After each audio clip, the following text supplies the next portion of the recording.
So to make the game a little bit cooler now, why don't we see if we can do it so that our car will explode when we hit the green, as if it was a big barrier and the car, turned into a big ball of fire. So we're going to have a go at doing that now. So what I'm going to do is I'm going to go to costumes, and this is where we can add a costume. Now you notice that I've got a costume. I've changed the name of the costume to be normal car here. It's quite useful to make sure you name these as you go to explain what they are, otherwise it gets very, very confusing later on. So you can just click in there to rename it. I'm actually going to copy the car and make a slight variation to it. So you notice the name's been normal car 1 at the moment. Well, actually I'd like the car to become on fire, so I'm going to change the name to fire, and then I'm going to go and edit what the car looks like.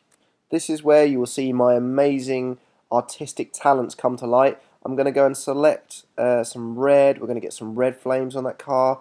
Wow, that's pretty amazing stuff. I'm going to need some yellow in there to make it look more flamey. Wow, I should really be an art teacher instead of a computer science teacher. And we'll need some orange in there just to really show off. Oh yeah, that's incredible. Fantastic. And I've clicked OK, and we've now got a normal car and a car on fire, which is looking pretty good. So to take things further, let's see, well, we can change what the car looks like by just clicking on the 2 different costumes. But it would be nice if it did it automatically when it touched green. So we've already got something that says forever if we touch green, that we can go to this position. Well, we can say forever if you touch green. We'd like you to do a few different things. And the one thing I'd like to do is change what you look like.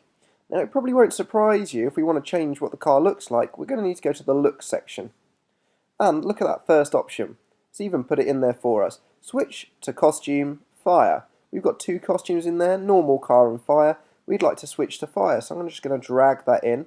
So you can go back to the starting position and then switch to fire. Or it could switch to fire and then go to the starting position. Everything will always happen in the order you tell it to happen. So let's just try this out. Our car's our normal car at the moment, and hopefully now if I hit the green flag and drive forward, sure enough we hit the green and it switched costume to fire. We're stuck like that at the moment, but we'll figure out how to resolve this in our next tutorial.